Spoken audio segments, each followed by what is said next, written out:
Right, it is 8:31. Good morning, everybody. This is the Traffic Advisory Committee meeting for the town of Wakefield for February 2nd, 2024. Take attendance. Myself, Joe Anderson, Traffic Advisory Chair, Bill Renault. I have Steve Mayo. I have Joe Conway. Good morning, sir. Good morning. I have Matt Keeley. I have Dan and Lois Benjamin. Good morning, Dan. Good morning, Lois. I have John Connors. Did I miss anybody? All right, good. Item number 3, Pledge of Allegiance. Dan, would you join us in the Pledge of Allegiance? I pledge allegiance to the flag of the United States of America, to the republic which stands one nation under God, indivisible, justice. and justice for all.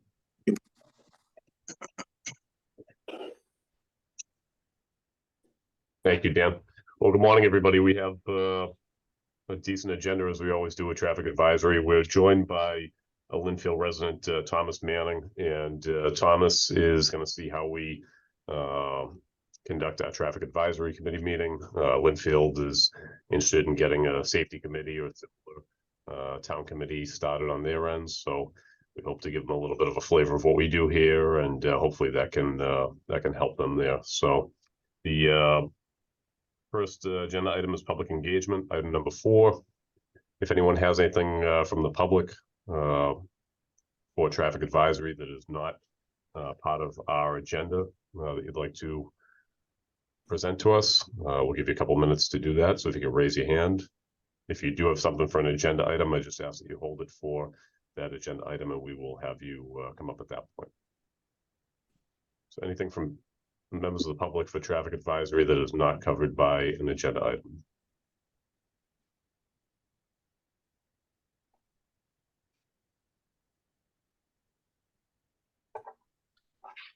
All right, one more call for item number 4, public engagements. Does anybody have anything for Traffic Advisory that is not covered by our agenda today?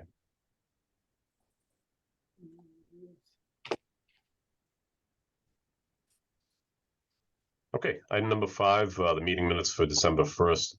They're not quite ready just yet, so we'll probably get to that at our February 16th meeting, which brings us to item number 6, bike ped plan.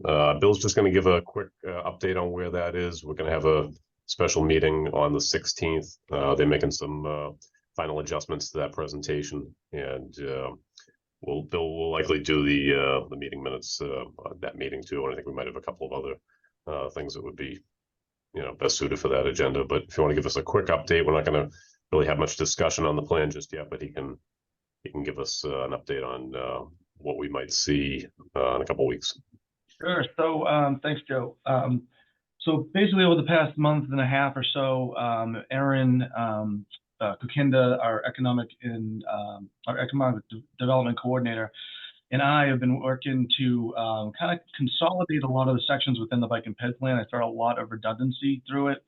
And we had a lot of comments from the town council on, kind of formatting as well as, typos and whatnot. So we've taken a really deep dive on it. And I think that you're going to have a much more easily digestible plan to review when we get back to you. So our game plan right now, I should be wrapping everything up today, sending that back to MAPC to kind of reformat that into their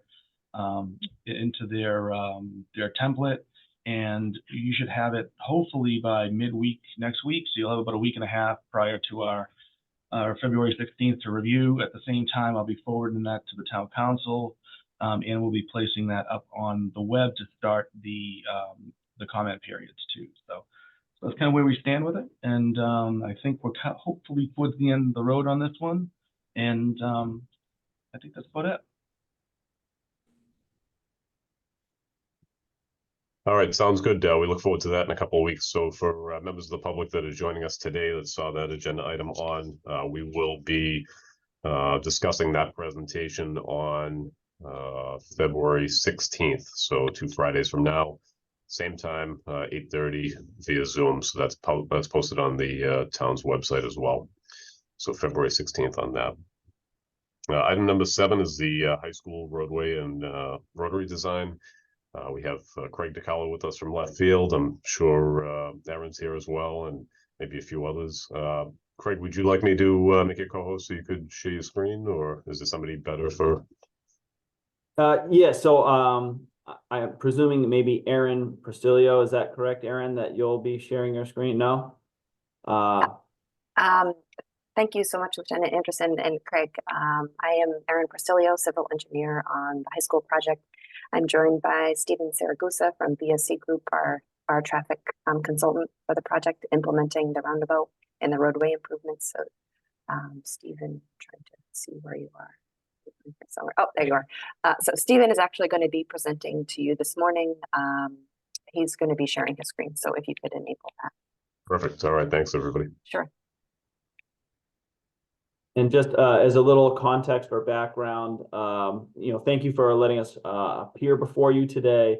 My understanding is this project has come before Traffic Advisory Committee 2 times prior, once October in 2022, and then again in June of 2023. And so now the high school project, the design is wrapping up. We're at the 90% construction document phase. And so in coordination with Lieutenant Anderson, we thought it would be a good time to bring the project before you again. So that's why we're here today. Thank you, Craig. I will add to, I guess we're looking for final approval again, so we can wrap up our design and prepare kind of our bid documents for the project. And so that would be the goal, to get any last feedback from this group so we can incorporate that. Okay, perfect. Great. So Stephen. All right. So good morning. My name is Steve Saragusa. I'm with BSC Group, as Aaron had mentioned. Let me just pull up and share the screen. And just let me know when you are able to see that. Yep, we have it. Okay. So as Aaron and Craig had mentioned, so we're just looking to go through the plans.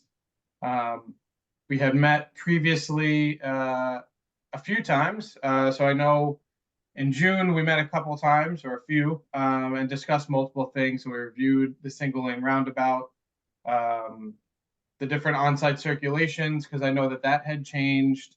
And then with the on-site circulation, changed kind of the distribution of trips through the roundabout. So I know that was a big discussion with our analysis. And then finally, at the end of June of 2023, we did a final review of those traffic volumes and queue lengths. And then finally, the single lane roundabout design was signed off on and okayed by WTAC in July of 2023. And so that's where we stand now, and that is kind of what our design has been based on. To date, so we are now, as Aaron had mentioned, we're at the 90% construction design estimate set. We just submitted that a couple weeks ago. And so that is just a quick timeline of our submissions for the single lane roundabout. And just getting into a little bit of a graphic here. So this is anybody else hearing any beeping? Is that just me? No, that's those joining the meeting, I think, still. Okay. So this is just a quick graphic, kind of shows this is the old Hemlock Road here, and we are realigning it with Nahant Street. So Page East is actually north up here. So just a single lane roundabout, and we'll get into kind of more of the design of the driveways and whatnot in the next couple of slides. But just wanted to give you a kind of colorized graphic of what that looks like with the pavement markings and everything like that, with the existing conditions behind it. Getting into the plans, I'll just go through these quickly and let me know if I need to zoom in anywhere, because they are pretty zoomed out. But I really so this is the construction plan with the existing conditions behind it.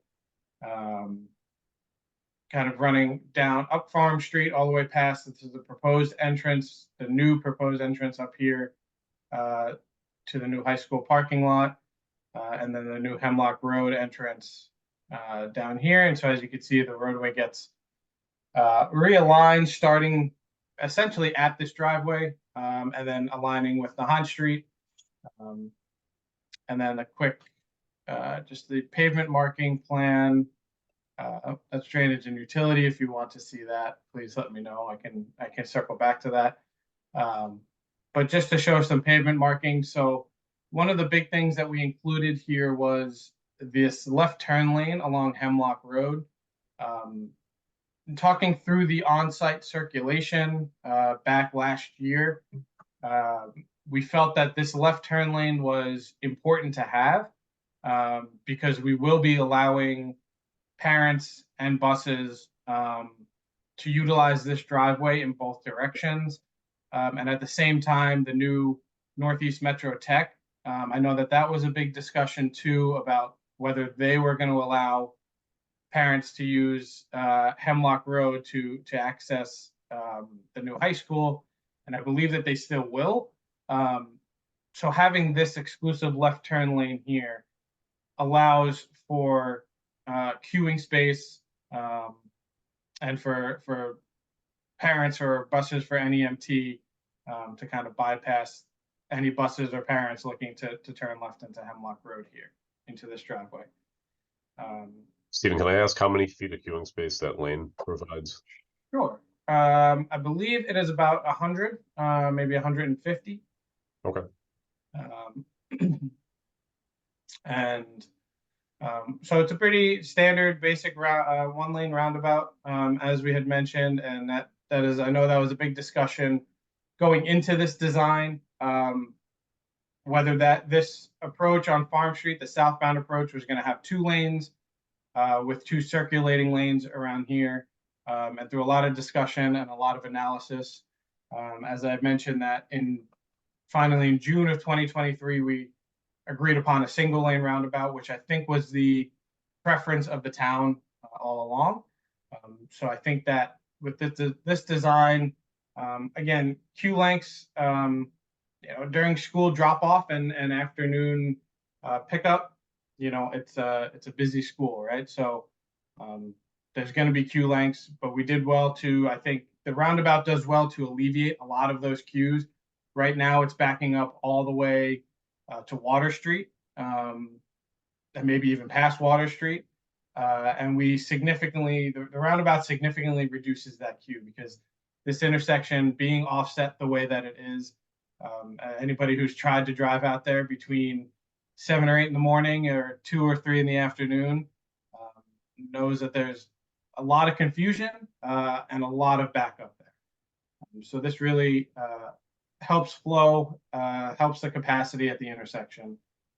So we're pretty happy with this design and the way that it's kind of coming along. Any questions at the moment about anything I've gone through?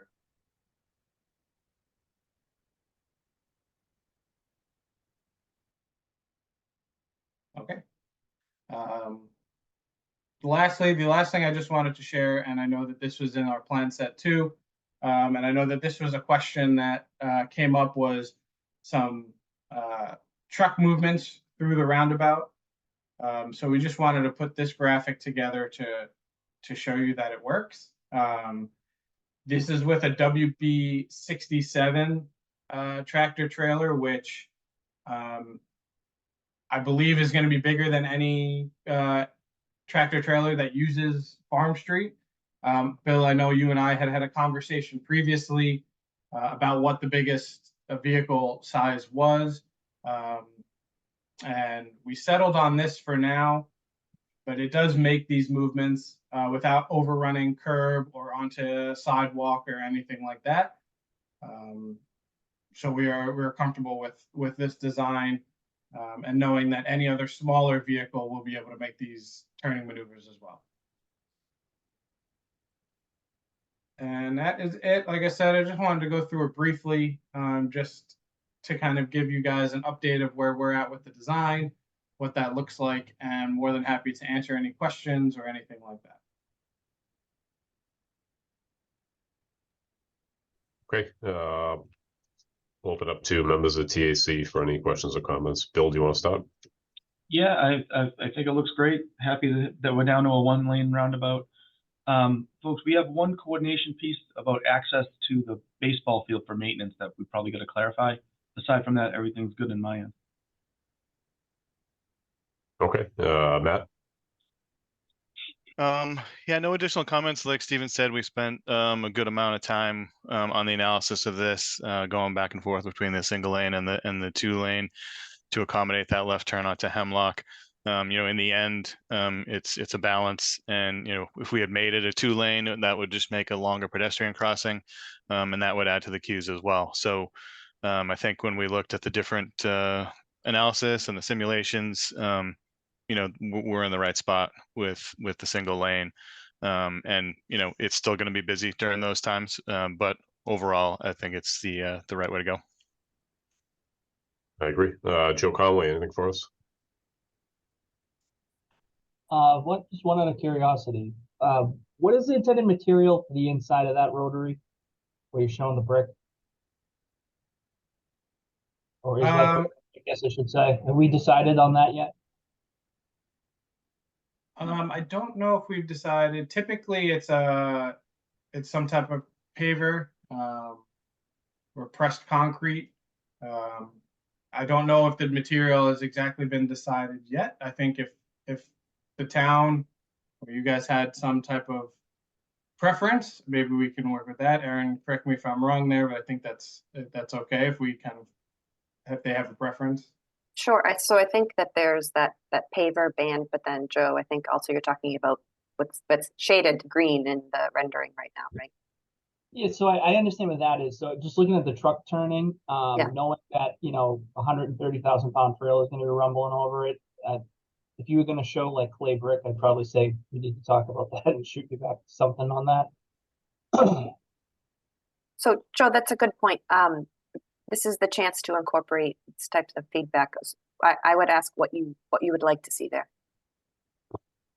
I'm going to give you the default answer and say I want to put my head together just on our side really quick. Sure. Probably not brick pavers. Sure. Only because I have a question on whether or not they'll hold up once we Yeah. start, beating on that. And then I'll talk to Bill about it, and then either one of us will get back to you really quick. But we won't make it super complicated. I think, Joe, I'm leaning towards stamped concrete. Yeah, and I'm fine with that too. I'm just thinking, if we're going down the paver road, I wanted to make sure we thought about that for a minute before. Yeah, they have some heavy duty pavers that for this application too, because this is pretty common in most of them. You have like a shorter mountable kind of sloped curb that is in these things, and then this kind of paver band. I've seen it in a bunch of them around the state. So we can debrief on it after this. As long as there's no water fountains in it, I'm good. All right, other members of traffic advisory. Dan, I think you're on mute. I see 4 crosswalks there. Those are going to be well marked out, and I'm assuming ADA compliant. Are those going to have some kind of signal system, like rapid flashers, or? I think we did discuss rapid flashing beacons on those, right, Bill? We did. Yep. So yeah, that's a good point, Dan.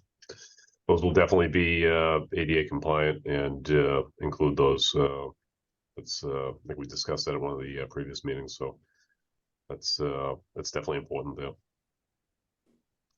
I think the only other thing that I would ask is to make sure that our truck exclusion signs for Nahant Street are relocated, and those are incorporated into the design. So that way trucks that are using the rotary know that they have to continue on to Farm Street to Water. Can't use Nahant. That's pretty much all I have. Any other members of TAC have any other comments or questions?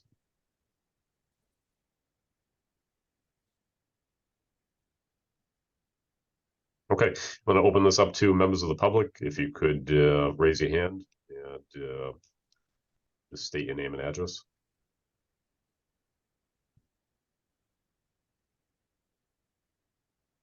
Mhm. Dennis. Yes, will the signs be properly marked? I noticed that the signs they put in front of the town hall just say no trucks, but it doesn't post an alternate route, which is required, I believe. So an alternate route is required, but it's not required to be posted, as far Right. as I know. I think That- Really?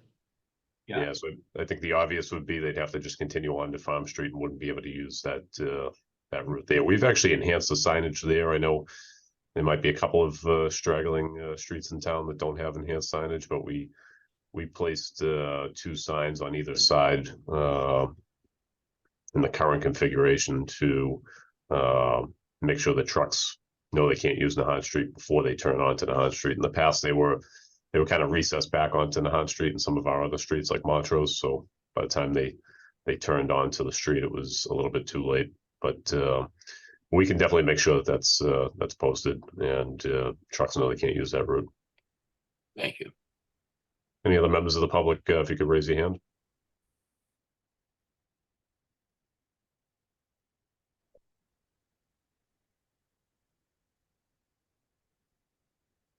All right, any final discussion on the Rotary and high school roadway redesign?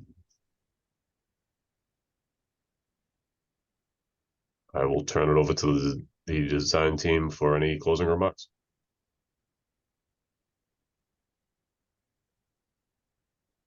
No, thank you guys again for hearing and giving us some time to kind of present what we have here. I guess if you want to get back to us about the truck turning apron and let us know kind of what is the preference of the town, we'll make sure that we call that out appropriately on the plans and in our estimate and everything like that. And any other signage, again, if there's more signage that you want us to, other than just resetting that truck exclusion sign for Nahant Street, if there's any other signs that you want us to include with that, just let us know and we'll put those on our plans. I'm wondering if the signage plan was included for review, if that's something maybe we could send separately. Yeah, that'd be great. Yeah, Okay. I can send over the signage. Okay, we'll do that then. Great. No, it's been it's been great. This process has been great, and just appreciate the feedback and thank you. All right, so Bill, I think maybe we'll have Matt draft up a memo for the design team. Does that make sense at this point? Yeah, yep. That sounds good to me. Okay. All right. Thank you, Craig. Thank you, Aaron. Thank you, Stephen. We appreciate it. You guys have been excellent to work with this entire time. It's not always that way, but everything that we threw at you guys, you definitely looked into for us and made it work. I think we're gonna have a good situation there. As crazy as it can be there in the mornings now, I think in a few years we're going to see a much better traffic flow there. And I think the important thing is to keep traffic moving, which roundabouts tend to do. I think on the police end of things, when we see gridlock traffic, we see people start to drive crazy. So roundabouts tend to, at least move traffic as much as it might be slow. It's moving, and that eliminates some frustration and dangerous driving. So I think we have a good design, and we look forward to it. So we'll get that memo off to you shortly. Great. Thank you so much. Thank you. Thank you. Thank you. Bye-bye.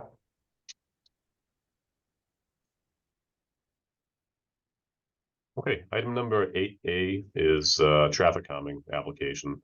We received a traffic calming application from a Miriam Street resident about traffic volumes, speeds, and some pedestrian concerns there. So our traffic calming policy in town is to take these applications, hold a public meeting. At this meeting, we won't really be generating support for anything really in particular. We're just going to identify the area of concern, so that way the applicant can get some support from the neighbors and move the application forward in the process. So the next phase of this process will be data collection.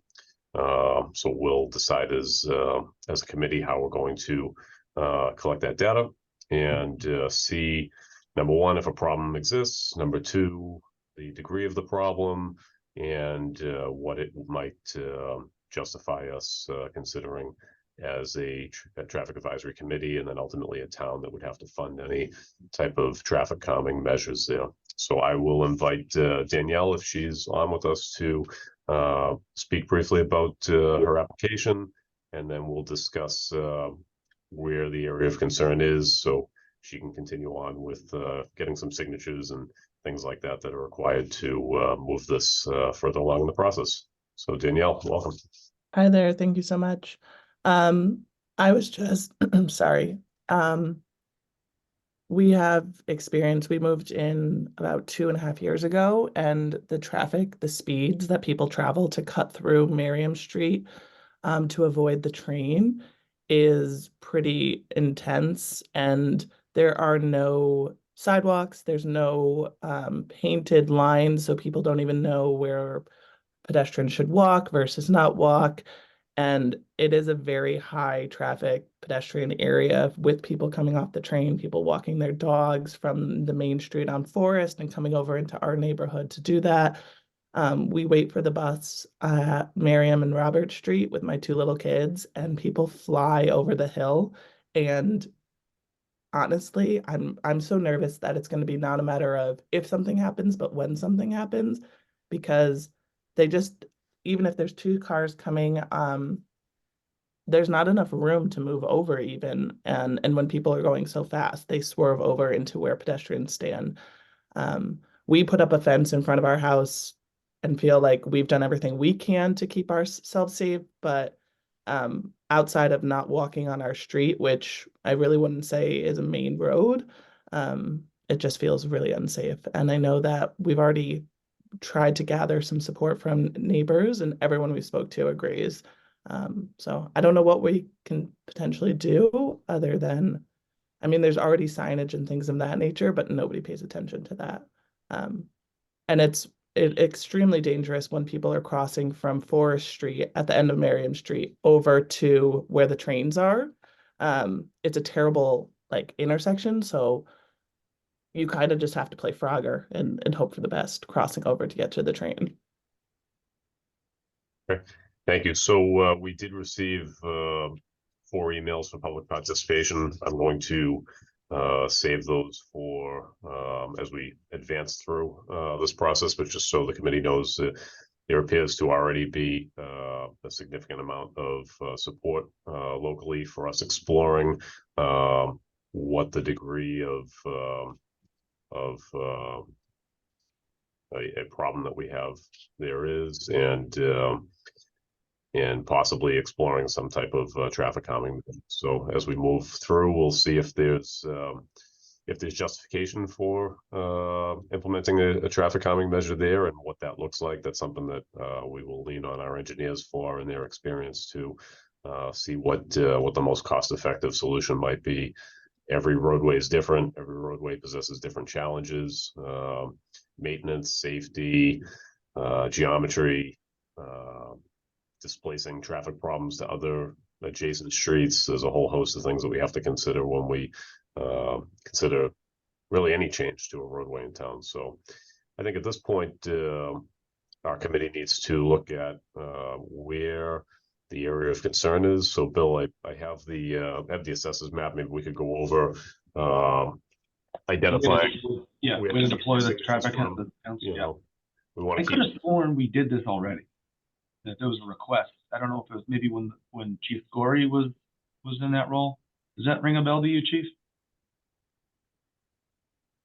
I mean, we've had the speed trailer out there quite a bit over the years, but I'm not sure if we've had a formal request for. I'll let the chief speak about that, but we had complaints in the past about speeding. The speed trailer collected data.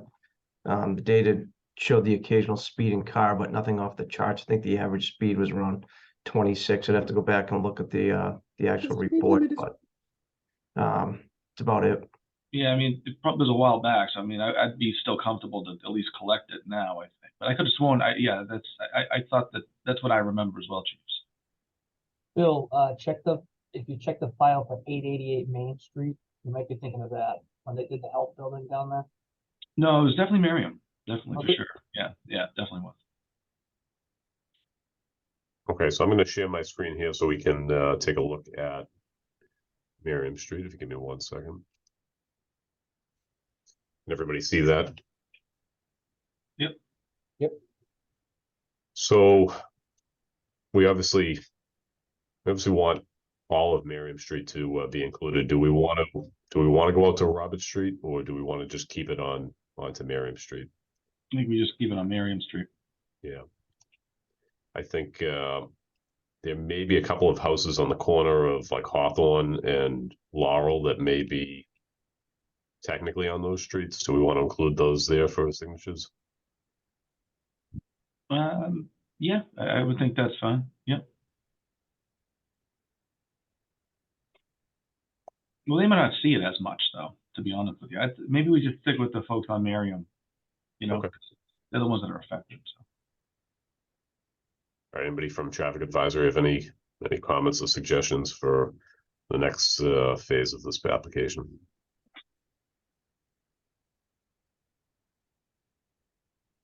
All right, so I think we'll keep the signatures to all of Miriam Street, and I will send out I'll generate an abutter list, so that way it will make it a little bit easier for Danielle to do her legwork, and I appreciate her taking this, because it needs to be somebody in each neighborhood. Everyone has complaints about traffic and things in the neighborhood, but somebody obviously has to take it and move it forward. So definitely appreciate that. Danielle, you have your hand raised. Yeah, I was just gonna say, I've gotten a lot of support from folks on Robert Street because so many people walk on Miriam Street because it's a neighborhood to get to Hawthorne and all of that. So if it's helpful, I know I have their support, so I can gather more support for proof. In addition, the speed trap you all put out, while I appreciate it, it takes an entire lane up, so people have to literally stop for another car to go by. So the data you're collecting is faulted, and it's just so big. And again, the street is pretty narrow, so you can't even, if a oncoming car is coming and where it's been placed, it's just not collecting accurate data.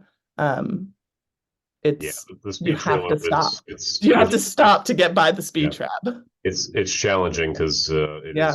is large, and at that point it's educational, right? It's really just letting people know what their speed is, and Exactly. and at that point they have to slow down and go around it. So it's not ideal for every street in town, but no, I agree with that. I have Jeff Crump. You have your hand raised. Yes, good morning. I live right off the corner of Robert Street and Miriam, that second house in from Miriam, 8 Robert. And I've lived here for 30 years. It's as bad on Robert Street and at that corner as it's ever been. Cars absolutely fly down Robert Street, which is even, it's curved, there's kids, it's nuts. And when you come to the top of Robert Street, you can't see traffic approaching from the left. They come up the hill, they fly up that hill. They can't see that intersection. And if you're sitting there, either to turn left or to turn right for that matter, you can't see approaching traffic. So I've seen a T-bone accident there in the last number of years. Someone coming up the hill, someone turning left off of Robert Street, smash. I'm amazed that I've only seen one, but I've seen plenty of close calls, and I hear them all the time, right? People screeching their brakes, they come over the hill because somebody's approaching off of Robert Street and they can't see traffic going in either direction. On top of that, like the mail service, the postal service parks their truck right on that corner, which blocks it even more. And you can't imagine, I don't know. We need to consider Robert Street because that's the primary cut through coming off of Forest for people coming eastbound on Forest Street to avoid the train. So what they do is the traffic backs up on Forest Street at the traffic crossing. Cars come down the hill on Forest Street, they see the traffic back up and they hit a hard left onto Robert and they fly down Robert Street, try to avoid the intersection. And then of course they don't stop at the end of Robert. And even if they did, they can't see the traffic coming up the hill. You want to hear Waze navigation? Come stand in my front yard anytime between 4 and 3:30 and 6 o'clock or 7 o'clock, in the afternoon in the summertime. People have their windows open and all you can hear is turn left onto Miriam Street, right? It's nuts.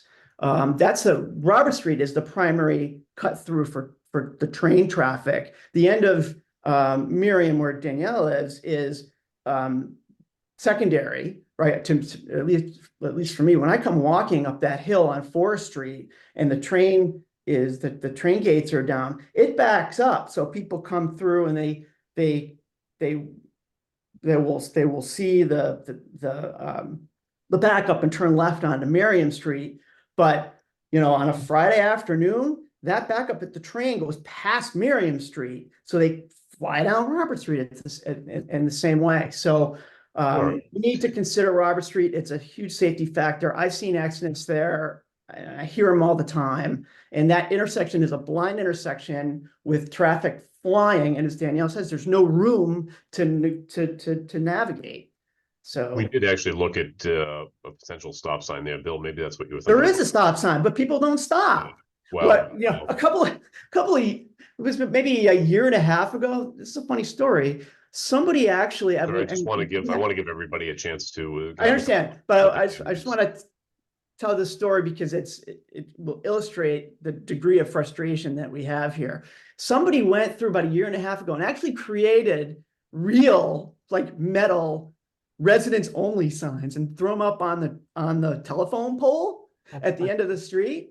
And who knows if it worked? I don't think it worked. They came down. I can tell you, not only did it work, but it almost created. If somebody is capable of doing that, there's a problem that you need to fix. I can tell you, it almost created some accidents on Forest Street because people about to take a left almost. Right. And I get that, and it needs to be official, and I totally get that. But if somebody's going through the trouble of doing that, you got a problem.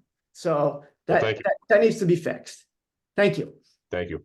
So I think, Bill, maybe we'll add Robert too. That way, if there is any potential traffic calming measures for both, we can lump it all into one application, and we don't have to send anyone back to the drawing board to get more signatures, if that makes sense. Yeah, I'm in agreement. So we'll include all of Robert Street and Miriam Street, Danielle, for your the purpose of your signatures. Okay. And then that way, so I need to gather. So gather those as well, and that's the percentage of the application. Yes. Okay, yep. And I'll generate the abutter list. That way you have all the numbers. It'll take the guesswork out of it, and you can move forward with that. And depending on our data collection, we'll move forward from that point. And if it warrants it, you'll already have the signatures from Robert too. Okay, thank you so much. I have Michelle. You had your hand raised. Hi there. Good morning. Good morning. I just wanted to say, Danielle, I can help you with anything on Robert Street. I live across from Jeff on Robert, and I know that today is really a logistical thing to get Danielle started and get the application moving, but I just wanted to support everything Jeff just said. And his description doesn't even do it justice. The cars, it's like Dukes of Hazzard, coming over this mountain, and it's scary. And when I see Danielle and her kids out there, I shudder, because if another car, even if they can step off the road, an accident could, hit people, right? So kids and pedestrians. So I was wondering if, so I agree that Robert Street should be considered in this. And I don't think that 26 miles an hour would be an accurate reading of what cars are doing on Miriam. And I walk it 2 or 3 times a day, and my kids ride their bikes and walk it. And I'd say that they're going more like 50 at least. And it's just there's so many blind areas because it's up and down, and the street. And I mean, if you observed it by walking, that would probably be your best gauge. And my only, so anyway, I just wanted to give my support and share that information. And I've had 2 cars on Robert Street drive into my house already. I have big rocks out front, which has stopped them, and a tree has stopped them. But I've had 2 cars, I've been here for about 14 years, drive into my garage and almost into my living room. So Robert's a problem as well. And the other thing I just wanted to say was, I wanted to ask, is a sidewalk part of like the consideration for speed mitigation measures?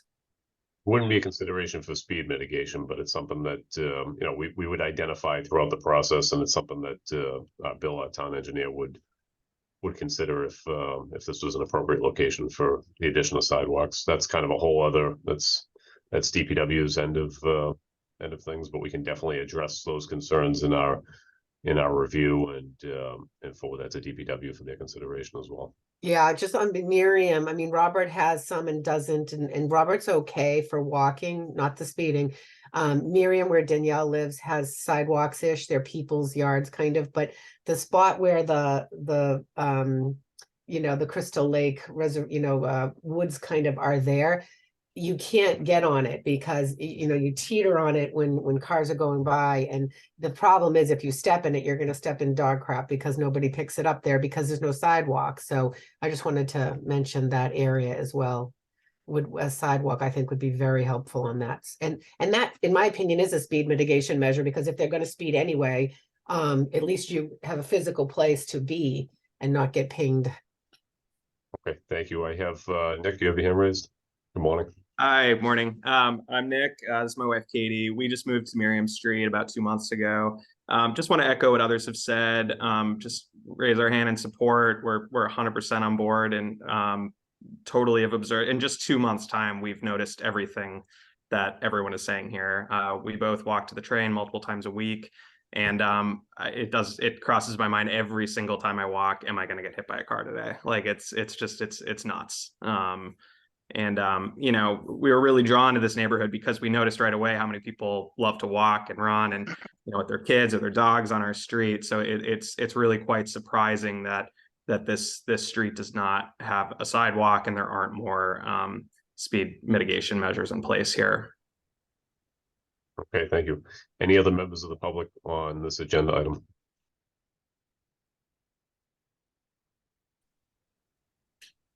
Any members of Traffic Advisory have any questions or comments? All right, Danielle, thank you. So I think what we're going to move forward with is generating an abutter list for Robert Street and Miriam Street. I will send that to you through email, and we will move this forward in the application process, and we look forward to seeing you at a future meeting. Thank you. Thank you, everybody that attended and just helped Danielle throughout this process. She'll definitely need it, and it's been good that she's kind of taking the lead on this. So thank you. Joe, just one quick comment, just with us putting out the tubes to do the data collection. I mean, obviously that doesn't happen when we have snow, so we may not have that happen until, you know, kind of March or so. So just for expectations for the neighborhood, just so you folks know. Yeah, you could also put it on my yard. I'm fine with that, so that we don't have it on the street if that's ever. That's how it collects it. So we need them on the street. Okay, so we'll see those probably in the spring then, and we'll continue on with the process. Great. All right, thank you. Item 8B, we have another traffic calming application from Green Street. So Green Street, we've had our speed alert signs out there for several months. I've had mixed reviews on whether they're actually working or not. Some residents say that they've worked and they're sad to see the signs go, even though they're really just a temporary kind of an educational tool and a temporary traffic calming measure. I've had other residents say that they didn't work while they were there and they continued to see excessive speeds. So, you know, during that time, I have over 90 days of data, both north and southbound. The traffic volumes are on the northbound side about 1,337 vehicles. Southbound a little less, about 1,065. The northbound side has an 85th percentile speed of 31.6 miles per hour, and southbound 34.8. So definitely a little bit faster on the southbound side. Again, this isn't a traffic study per se. We definitely want to get the tubes out there for a good traffic count, but that's what we have so far. The traffic signs have been pulled. They were pulled probably about a month or so ago. Like Bill said, we probably get those tubes out there sometime in the spring to get an actual good set of good data set, and then see exactly what we have for volumes and speeds. I have Jose joining us. He'll give us a little bit of a briefing on his application. And I'm not sure if your wife is with us as well, but we met a little while back. We discussed their application, and I'll turn it over to Jose.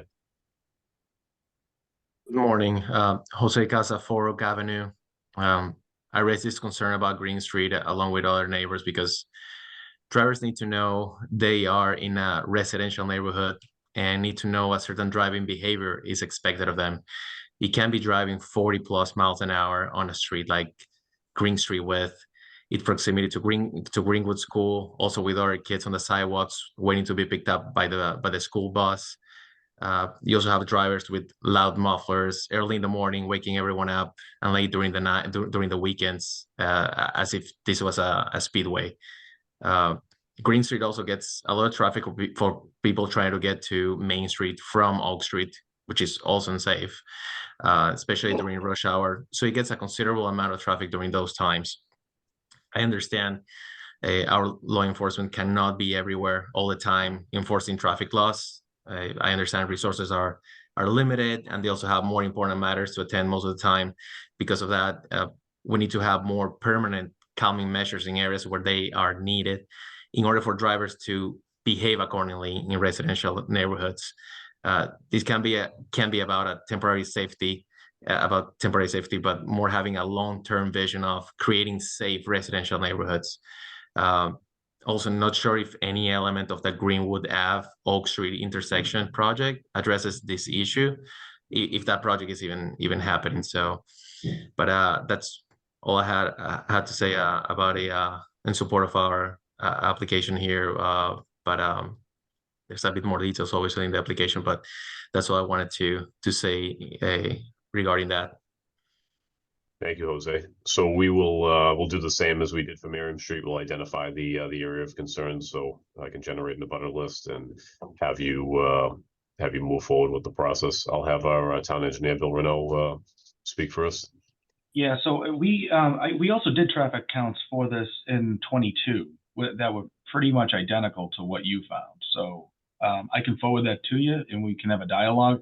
I mean, we can definitely collect more data, but I think we have a pretty good handle on what the 85th percentile speed is. I mean, coming on the northbound, it's about 33 miles an hour, and coming southbound, it adds a couple of miles an hour. So I think this has been pretty consistent.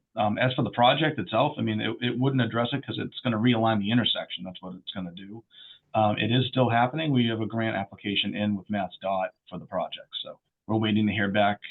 We hear in March, I believe, on the grant application if it's successful or not. And if it's not, then we'll figure out a different way to fund it. Okay. Any other members of traffic advisory before I turn it over to members of the public?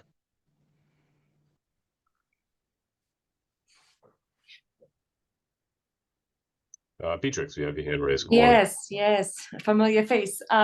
So yes, I'm also a resident on Green Street, and I know this has been, I mean, I've been here for now almost 9 years, and I just feel like it's gotten definitely worse over the years. That's definitely not as bad as Miriam, it sounds like, but Miriam is a tighter street. But there is definitely, I mean, the speeding, and I know that, they had the recording measures out a couple times, like even you said in 22. But I don't know, again, I don't know if they're placed in the right spot, especially when they come out of that intersection that they're talking about redoing. They're speeding. I mean, people speed up the hill. It's just, the other day somebody passed another car. I'm like, I think it's a solid yellow.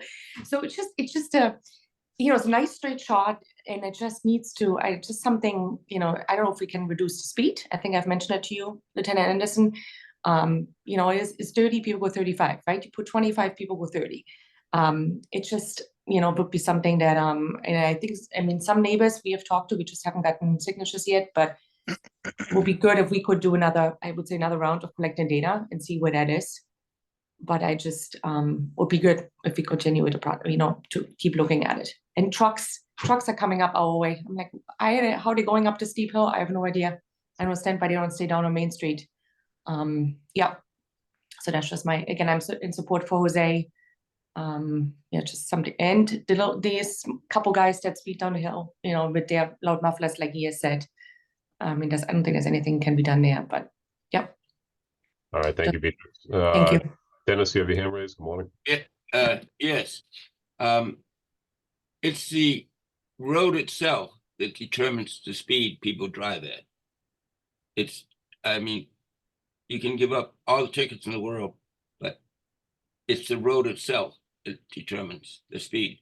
Now, I would like to suggest a solution is that speed humps, maybe at the ends of the roads, painted yellow, like they do in Woburn, and so as not to slow down traffic, emergency vehicles. And then you can just paint false yellow speed bumps across the way. So traffic would, emergency vehicles can speed, but it works well in Woburn. And that's all I have to say. Thank you. Thank you, Dennis. Any other members of the public? Jose, did you have a couple more? Yeah, sorry, I couldn't find the raise my hand option, but I just wanted to jump in. But what I just said, I think I'm in support, or I like that idea. I mean, we're not trying to, we're not aiming to stop or slow down any emergency vehicles. Obviously, it's just shave off just a few miles out of the cars here. With I know speed humps, they have they can do that. And also I like that, just creating more awareness just by something painted on the road or something. Like it's I think that could be a possible solution, but obviously like that will be up to what comes out from any traffic measurements or recordings that you do. But I mean, that's one option. Okay, so yeah, we'll discuss further after we do the data collection. I think, Bill, we should probably do one more data set post-COVID, and I do agree that the numbers have been fairly consistent. I mean, my speed alert signs were placed in areas to give more advanced warning and education than to be set up as data collection points. Having said that, they still did collect a data set, so I just wanted to present what I did have on the record, and you have what you have there. But let's do that, and let's do it in the spring, maybe even like April. Maybe push it out a little bit. We tend to see more traffic volume, more speeding as the weather gets nicer and the snow goes away. So it would give us our best chance of getting an accurate representation of what kind of the worst case scenario would be for Green Street. And then we can look at all of these things. I'm not for or against any specific traffic calming measure if we did find that there is in fact a statistically significant speeding problem. I don't doubt that there aren't vehicles that go fast on Merriam Street and Green Street, but we need to see if it's significant enough to put permanent measures in place. And I think that's the key, and that's what we look at here. And things like speed bumps, in some ways they might be good at slowing cars down, but in other ways they could create another problem. And another problem could be speeding in between the speed bumps. Once they realize that those lines are just painted lines and not speed bumps, you might have a speeding condition in between the speed bumps, because we see it all when we're out on patrol. We see crazy driving, and just when you think you've seen it all, you see something crazy out there. So I could anticipate that being an unfortunate byproduct of speed bumps. Not saying that I'm against speed bumps, but we have to really look at it. We have to look at the data set first and see what type of a problem we have, and then from there we can discuss what would probably be the best solution for Green Street. So, Bill, I mean, obviously we're going to have all of Green Street. I think the only thing I may want to add is signatures from Gates Lane. The only way they can really get to Gates Lane is from Green Street, and I don't know, let's say we put the tubes down and we see that the 85th percentile speed is in the 40s, right? And we're like, yeah, this is a good street for traffic calming. I think we don't know what that traffic calming measure would look like, and I think that they should have a say in that, considering the only way they can get to their road is from Green Street. So I would want to add Gates Lane. What are your thoughts on that? Yep, that's fine on my end. I think Shady Ave is a similar situation, but they're on the hill, and I don't think that really many traffic calming measures would be Implemented up there. implemented on the hill because of the for obvious reasons. So I would say Gates Lane and all of Green Street would probably be the area of concern. If anybody from traffic advisory has any other input on that. Makes sense to me. Okay, I'm going to just turn it back quickly. If we could just go through a couple of more comments from the public. Beatrix, you have your hand raised. Yes, just a question. What would the process be of updating the no heavy trucking sign that's at the bottom of the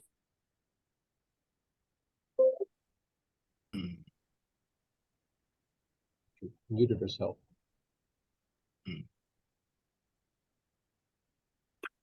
Beatrix, somehow you're on mute. And I'm sorry, I just unmuted my dog was barking, sorry. I was asking about the process of updating there is a bottom of, when you come out of Main and you go up to the hill on Green, there's a sign excludes heavy trucking. Yeah, that's a separate process that would have to go through Mass DOT. However, it does require a data set like we're gonna be looking for anyway, so we can see. So if we put the tubes down, would it also show us what percentage of truck traffic we have based on? Yeah, I got to look at the software. I haven't seen the software you have, so why don't we plan to catch up on that, because we have the new collectors. It has to be a certain percentage of truck traffic in order for them to consider it, and then there has to be, there's volumes and things that they consider to see if it's a road that they would accept an application for to be excluded. But since we're getting a data set anyway, we'll look at that as well, and if it comes close to meeting that criteria, then we'll forward along as well. Yeah, it makes, I've noticed it again, the increase, and I'm like, for them to come up that steep hill of Main, and then it's very uneven anyway, because the pavement is still not being redone. I know they're still working on that hill, that water tower up there on the hill. But yeah, I've definitely seen an increase. So hopefully the data will show when they put the strips down. Or those tubes, whatever you call it. Yeah, thank you. Kathy, you have your hand raised. Yep. Hi, Kathy Tui, 8 Wiley Place. I'm just wondering, I feel like residents on most streets in this town could complain about speed. Besides the streets that are mentioned today, I could list off at least a half a dozen where there seems to be a problem. So has the town ever considered the type of signage that they're now using in Melrose, about, a town-wide 25 miles an hour unless otherwise posted, and they have a lot of those electronic signs that tell you how fast you're actually going? Because it's, I feel like it's great to put effort into these streets that people are talking about, but this is a town-wide problem. And I just wasn't sure if that was something that was ever considered here. Thank you. Yeah, it's not something that we've actually formally considered. I know on the police side of things, it's not really enforceable. It's nearly impossible to get anyone to drive 30 miles an hour, let alone 25. I think it creates a whole host of issues. I think what you'll end up seeing is people that abide by the 30-mile-an-hour speed limit are probably the only ones that are going to try to drive 25 miles an hour. Everybody else that's speeding is going to speed, whether it's 25, 30, 35, they're going to speed regardless and not be respectful to our neighborhoods. I think for those that do drive 25 miles an hour, for the few people that are actually capable of maintaining that speed, which is very, very slow, I would challenge you to try to drive 24 or 23 miles an hour, which would be under the speed limit. It would create road rage, in my opinion. I don't really agree with what other towns are doing. I think it's an individual roadway situation. Certain roads have certain speed limits for a reason, and I think we need to take it on a case-by-case basis. I think having a blanket 25-mile-an-hour speed limit throughout the town, it may seem like a good idea, but I don't think that it would create any I haven't seen any data to show that it's created safer streets. So I think what we're doing is trying to create safer streets where an actual problem exists. And our policy is data driven. So that's what we're trying to do with these two streets here, is see if the data supports more permanent measures. And the data wouldn't only be speed and traffic volumes, but also traffic crashes. That's where we've made improvements throughout town. One that I can name right off the top of my head is Pleasant and Salem Street. We had an increase in traffic crashes there. We had over the years people not stopping for the posted stop signs, and those that were driving too fast on the other side of the street where we didn't have a restriction. We made that a four-way stop, and so far we've seen a reduction in traffic crashes. So I think we need to look at those things specifically. It's something that we've considered, but not formally. I wouldn't be for it. I'm for kind of the process that we're employing now, and that's to look at each street individually. If I thought that would work, I would definitely be for it, but I just I see more issues than potential benefits from that, and it's also unenforceable. It would create basically a quote unquote speeding problem on nearly every street in town. You know, if people are driving 31, 32 miles an hour, they would be doing 7 miles an hour over the speed limit, and we simply can't be on every side street in town enforcing speeding complaints. So it's a challenge. It's not easy. I wish there was one answer. I know some towns have gone to that, hoping that it would be the answer, but I haven't seen any data to show me that it's made safer streets. So, Dennis, you had your hand raised. Yes, I did. I wasn't suggesting speed bumps. What I was suggesting was speed humps, that big wide humps. And that way they work all year round. Plows can still plow snow. No, I understand. All I was saying is this is basically we're in the infancy of these applications, and we're not really even considering anything specific because we don't know if a problem exists, where the problem exists, how it exists, and what we might be considering. So I would encourage you to come to future meetings with any suggestions on that. The speed tables, the speed bumps, there's a lot of different things that our engineers could suggest, and I encourage you to suggest them when we move forward. But right now we're not actually considering anything in particular. We're collecting the data and giving them their abutter list to continue the application process. So at future meetings we will be discussing that, and I encourage you to attend. Jeff, I'll take one last public comment, and then we're going to. Sure. I just wanted to the topic of posted speed limits. There's a sign on Miriam Street right after you get up over the bridge where the speed limit is posted at 15. And it's not even close. It's an illegal speed limit sign. It should be taken down. I don't know. It's been there as long as I've lived in this town, 30 years. Yeah, there's state requirements on how you deploy speed signs, and that we don't have a actual speed regulation for it, so that shouldn't be there. Well, yeah, speed go too regulations fast anyway. They need to be approved by Mass DOT through a traffic study and a town vote. So that's probably one of those from yesteryear's signs which we see throughout town. Okay, so Bill, I think for this application we're going to have all of Green Street and Gates Lane be the area of concern. Does that make sense? Yeah, I'm in agreement. All right, any other comments from traffic advisory? So Jose, I will generate an abutter list for you. I'll email that to you, and then we can move forward with this application, and we'll get the speed tubes out there hopefully in the spring. Sounds good. Thank you. Thank you, Jose. Thanks for joining us.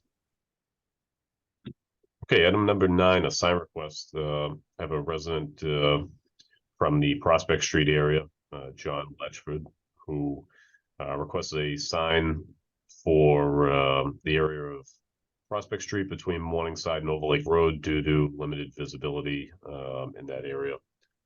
John, you with us? Yeah. Can everyone hear me? Yes. Great. Joe, I sent you that slide. Do you want to share it, or shall Yes. I? Or... Yep, 1 second. Which will probably make it a lot easier. See if I can find it. I know I had it. It was some of my best artistic work. So. It was far better than I would have done. So we It may was have good. I liked it. we may have the spot for you on traffic advisory. There we are. I'm going to get myself in trouble now. You wish for. Great, thank you very much. So I'll keep it fairly brief. I live at 11 Overlake Road, but I think there may be some neighbors on this call from Fairmount, Overlake as well.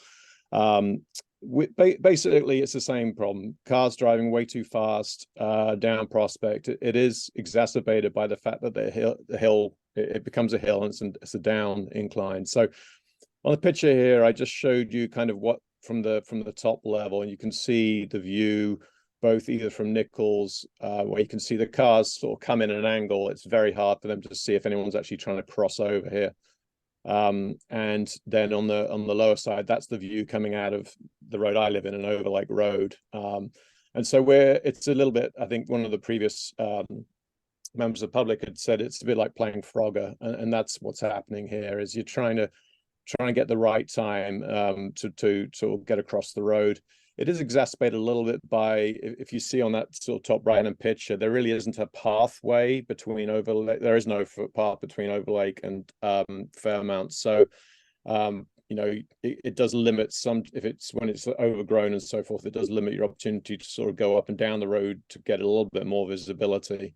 But basically, I'd say the three issues are, trying to drive out of Overlake to the left is really hard and dangerous. To the right, less so. I think Fairmount probably turning left is maybe not quite as tricky as Overlake, but I still think there's some definite risk there turning left. Maybe not so much to the right. We have a lot of kids and families in the neighborhood, as folks probably aware, and walking to the Walton, mostly across Nichols. And again, if you come out of Fairmount, if you want to get across to Nichols, you've got to cross the road. There's no real easy way to do it, and the same for Overlake. So it's a risk for families with young kids. I walk the dog with my wife every morning, and we're always trying to work out. We sort of tease each other about, okay, when you're ready to run, let's go. And the other thing is, this comes back to the trains again. We have a railroad crossing at the bottom of Prospect, and I'd say specific times of the week. And the day, especially at the end of the day, around between 5 and 6, when the commuter rail's coming back out of town, this can get the traffic can get really backed up all the way to Fairmount and Overlake. And sometimes, if there are problems with the sign, with the equipment, then obviously it can go a bit further. But and what happens is people are flying down Prospect, and then they come around the corner, and it's like, they may not be trying to avoid pedestrians, but they suddenly realize there's a whole bunch of red lights in front of them, and they have to do sort of emergency brakes. So that's it's not great. So I don't know what studies have been done there, but as a sort of initial step, from conversations I had with others, it would just make sense to have some sort of warning to folks. And so we proposed, there's a spot, on Morningside and Prospect, that corner, there's actually a pole there where you could put a sign up. I wouldn't know what the right sign is, whether it's like kind of slow, dangerous curve, hill, or whatever, but people definitely go down there too fast. I know in the past there have been speed sort of signs up saying, hey, measuring people's speed to try and slow them down. And I think there needs to be a sign there which is just warning people that there's a definite risk and there's danger. So I don't know if I know we may have some other members from the neighborhood who might want to weigh in. So maybe if I just open up for them as well. Okay, thank you. I will start with is it Yarlini's? Good morning. Yes. Good morning, Lieutenant Anderson, and good morning, members of the Traffic Advisory Committee. Thank you, John, for bringing this important issue to the committee. I know I've spoken to Lieutenant Anderson back in the fall, around September, about a similar issue. I live at 51 Fairmont Ave, right in the corner lot between Prospect and Fairmont Ave, and it's the same issue. That curve is extremely dangerous. As a mom of two, it gives me a nerve. I become very nervous to even cross the street because there's not even a proper sidewalk to like cross or walk through it. Instead of you have to walk a couple of blocks down. And I think as the first initiative of putting a sign for the speed is important. We have a lot of numbers of important festivities, especially for the 4th of July, that becomes very chaotic. And as John mentioned, when there's a particular issue with the traffic, it just becomes a little overwhelming. And I think it is important and significant for the family with kids and our elderlies and our neighbors who are here today in support of this initiative that something should be done for the safety of others. Thank you. Richard Jennings. Morning. Yes, good morning. My name is Richard Jennings. I live at 44 Fairmount. Yeleni's articulated what happens at the corner of Prospect and Fairmount. I live about 3 houses up on Fairmount.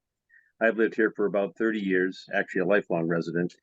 And I would say that when I'm pulling out of Fairmount onto Prospect and making a left turn as if I'm going toward Bear Hill, and it's always a function of the traffic from the gates being down at Prospect, cars backed up, people using Waze, the traffic backs all the way up, and sometimes to that corner, literally the traffic will be backed up that far. You have to really be careful coming out of Fairmount, going up Prospect.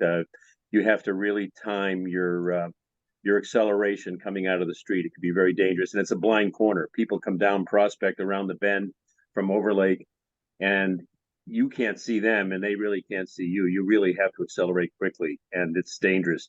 I don't have young kids anymore, but I can tell you that if kids were crossing there to go over to the Walton School, as Yerlini said, there's no sidewalk over on the left side of the road. It would be extremely dangerous. And I know that John Letchford, who brought this to everybody's attention, walks all of the time.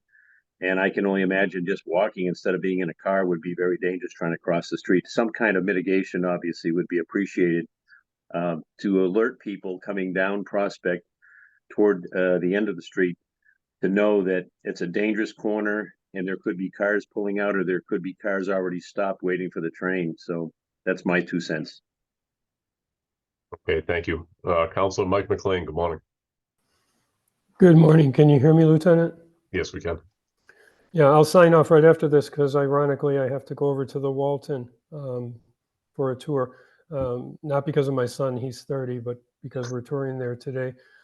We've been here a little over 33 years, and fortunately as seniors, my wife and I still have pretty good reflexes because we cross that street almost every day to walk the west side, and it is dangerous. What's amazed me over the years is that people, once they escape the clutches of the train tracks down the bottom of the hill, they actually accelerate up that hill pretty fast as well. So if you haven't put out the tubes or if you haven't put out the trailer, I think that would be a good thing to start with. And I'd actually like to see a crosswalk somewhere other than just at Prospect and Chestnut. Perhaps with some signage and maybe some flashers. I don't know how little children can get across that street. I've seen my neighbors try to do it. And on the larger question that Kathy Tui asked, as a town councilor, I'd consider 25. I haven't seen road rage in Melrose. And what I see when I go to Melrose is if I'm doing 25, the person that's on my bumper is waiting a little bit longer and going a little bit slower, just like they would be in Wakefield if I'm doing 30. I'd love to see some cars out there and maybe issue some warnings to people because, I would imagine your average speed is well above 30 up or down Prospect Street, and any measures that can be put in place, I would be very, very supportive of. Thanks, everybody. Got to sign off and go to the Walton. Thank you. I have Cot 4 Overlake Road. Morning. Morning, everybody, and thank you, Lieutenant and John, for raising this issue. I agree with everything said so far. I've been here about 10 years, and the traffic continues to flow up all the way up to where I live, right on the corner of Prospect and Overlake, sorry. And the traffic comes up here whenever there's a train, and same issues crossing the street. I even have issues turning right out of Outlook. I mean, coming out left, I have to floor it. As soon as it's clear, I floor it to get out and going right, even when there's no cars in view, sometimes as I pull out, a car will be coming so fast that they honk at me, or they're right on my rear end, coming out right. And same thing, I have 3 young children, and then when they're walking down to Galvin, they actually have to cross the street to the other side to get to the sidewalk, because they can't stay on the right side because there's no sidewalk. So I know you have to look at the data and see what kind of measures are going to be the best, but there's definitely something that needs to be done, whether it's sidewalks, crosswalks, whatever else. Even when we go to cross the street to walk our dog, sometimes cars will hit their brakes quickly because they see us waiting and they feel bad for us. But then obviously other cars aren't noticing, and there have been many accidents. And you know, the point of 4th of July, Halloween, it's very dangerous. I know that those are just small sample size dates, but overall, I just agree with everything here. I think it's worth evaluating and seeing what the best measures are. And especially probably a sidewalk on both sides of the street. It's such a busy street with so much traffic, both pedestrian and cars, that I think we need to evaluate. So thank you. Appreciate the time. Thank you very much. Bill, do you want to update us on any improvements that are scheduled, and then maybe we can talk about what we can do in the short term and then long term? Yeah. Yeah, so it is included in the bike and ped plan, I believe. I'd have to double check as a sidewalk extension project. I mean, it looks like a pretty straightforward one, to be honest with you, and something that we'll look to propose for sure. I did start talking with the school department about it, because there's a grant opportunity through Safe Routes to School. You know, so that would be something that I think would make a ton of sense. So, you know, they have grant rounds, I want to say 2 times a year. So I think we'd like to try to plan for that. Hopefully we can get the funding for it and then move forward with a sidewalk. You know, I think the crosswalk idea halfway through and at Overlake and, you know, in that area makes sense too. So I'm supportive of what everyone's saying for sure. Traffic wise, whether folks are speeding or not, we'll have to collect data to determine that. And if we want to make other improvements, I mean, we have a good amount of right of way there. So, you know, it kind of invites people to speed because you have, you know, if you think about the curb to curb width of that road, it's huge. So there may be a need for some other type of improvement to slow that down and have people actually, you know, comply. So maybe that would be part long term of any sidewalk improvements there and extensions. Yeah, but I would think it's, you know, it's significant infrastructure projects, so that these aren't things that happen in, you know, a couple of months. It's usually it takes like a year and some change to plan. So in the short term, can we install some type of an intersecting street sign on Morningside Road? Something that's so there is a warning sign that for like streets that are on curves. You know, it kind of shows the curve and then little side streets on it. So that makes sense. I think maybe we do that with like a distance to the streets or something like that. I think that would make a lot of sense. I would agree with that. Matt, any recommendations? Yeah, I think that's a good short-term solution. I had one question for Joe Conway or for Bill. Do you guys have a program in town where you go around trimming overgrowth and branches, things like that? Yeah. Just to maintain sight distance? Yeah, so we do a little bit of it actually further down the street. I think the Google imagery you're probably looking at the same thing I have in front of me. Yeah. Yeah, so I'll make sure that that's in the queue. It sounds like not to steal Bill's thunder, but he's probably got a better solution. I think if we can address that at the same time, we'll do it. But short term, for sure. Yep, and I agree with everything Bill said. Any other members of traffic advisory have any comments? Mr. Mayo, is this something that town council would want to see for the sign installation? Yeah, I think that they would. Okay, because I have a couple of other things for them anyway, so I'll package it all up and probably put it on their next meeting agenda. So I think in the short term, we approve an intersecting street sign or curve with an intersecting street sign for the area of Morningside Road. And in the long term, Bill's going to explore some grant or funding opportunities for sidewalk extension improvements that are aligned with our bike ped plan. Is that correct? I think the council would also be very supportive and interested in the in sidewalks in the area. And you're looking at a crosswalk too, Bill? Yeah, between those yeah. I streets. think to get to Nichols, I'm thinking, Yeah. maybe a mid block there with some flashes. Just trying to find a spot that has better sight distance. That's going to be key for that. I completely support that. And I remember years ago, I'm old, right? So I remember years ago when you could, there wasn't a lot of traffic on Prospect Street at all. You could ride your bike up to Bear Hill and caddy in the old days when they had caddies, and you'd make like $1 a day if you were lucky, and you wouldn't see a car either way. Now it's unbelievable. What has changed in 50 years on that street? So I wholly support. Did John jump off? No, I'm still here. Okay. Oh, there you are, John. Nice job on your PowerPoint too. Thank you. We may outsource some work to you. Sure. You know where to find me, Steve. I know. John, do you have anything else for us before we close this out? I appreciate I was just going to ask, is with the sign, is it possible to have like slow written underneath it? Or I know there's probably specific standards you have to follow, but if it's possible, that would be preferable from my perspective. That's all I would ask for a request.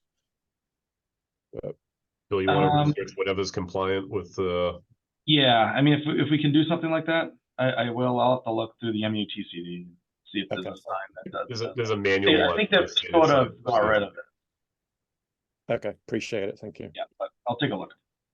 Have we ever thought about putting one of those signs up like they used to have at the Bear Hill Golf Course where the golfers were crossing the road?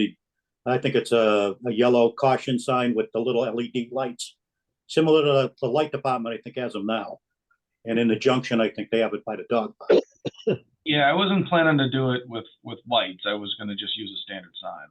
We'd probably do that with a crosswalk, though. Once we have the crosswalk, that we would do our RFPs there for sure. Yeah, sure.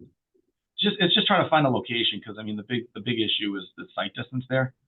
So we'd have to find a spot that has a good sight distance. Not necessarily at the street per se. It has to be up, more uphill or downhill. But obviously, if you put a crosswalk where people can't see it, that's probably more dangerous than just trying to cross yourself. So right. Okay. John, thank you for presenting, and we'll move forward with the sign installation request with town council. They'll hopefully approve that, and then we will explore some larger improvements in the future. Item number 10, any other matters from traffic advisory that we didn't have on the agenda?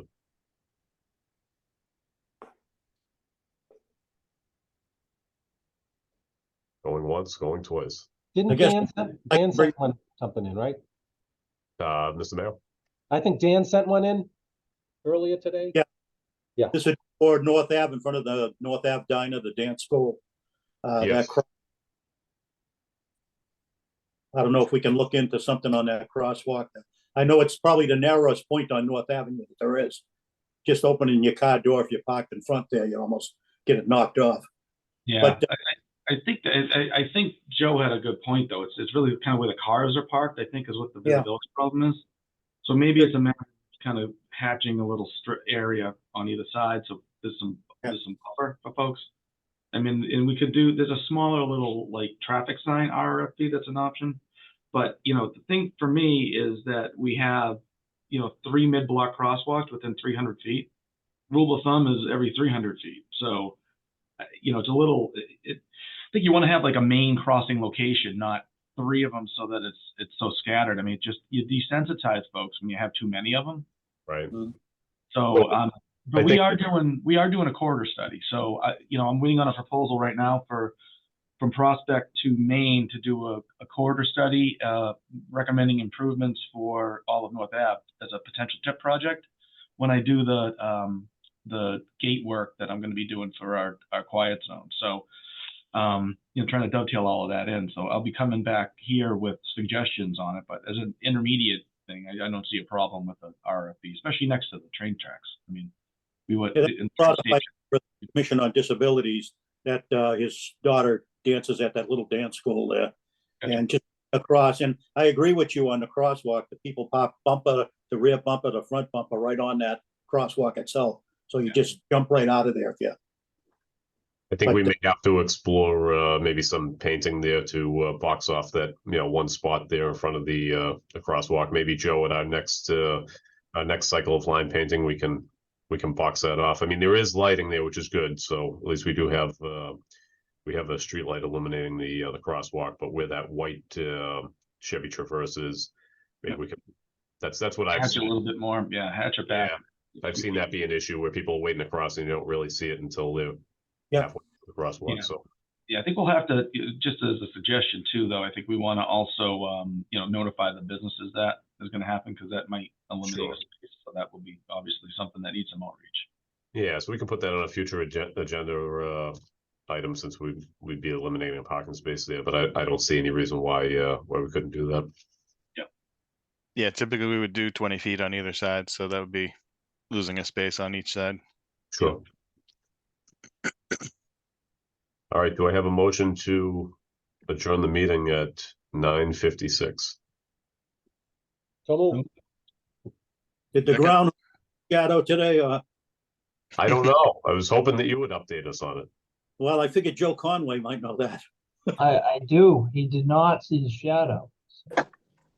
Oh. I think he's right like 40% of the time. So I don't know if that matters. So I'm gonna roll with it until I get shown otherwise. All right, let's make sure that's in the meeting minutes, and just a reminder on February 16th is our next meeting, folks. So we'll be discussing the bike Lieutenant, before we go, does Dick, do you still have your hand up? Dick Jennings? No, okay. I sorry, just didn't want to cut you off if you did. Okay. All right, everyone. We'll see you in a couple of weeks on February 16th. Thank you very much. Thank you. Thanks, folks. Bye. Take